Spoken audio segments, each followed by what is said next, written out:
Bule di Bali berulah lagi naik motor sambil tenggak minuman di Duka Miras. Videonya viral ngelunjak. Viral video memperlihatkan bule di Bali ugal-ugalan naik motor di jalanan. Sebelumnya video ini dibagikan oleh akun Instagram Nilu Jelantik. Di video tersebut tampak si bule naik motor sambil menenggak minuman di botol hijau yang di Duka Miras. Jangan kasih tahu oknum pejabat yang suka membela bule nakal. Ribut tar, malah kita dijulitin sama doi.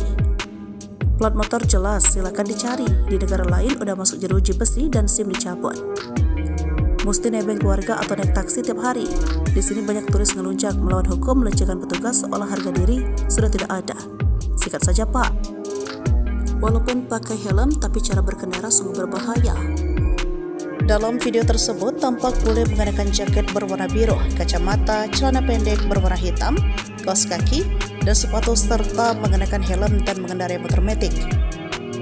Ia tampak santai memegang botol berwarna hijau sembari berlenggak-lenggok di jalanan hingga melewati garis batas jalan. Ia tampak sesekali menenggak isi minuman di botol hijau yang diduga miras sembari mengendarai motor dengan kecepatan cukup tinggi.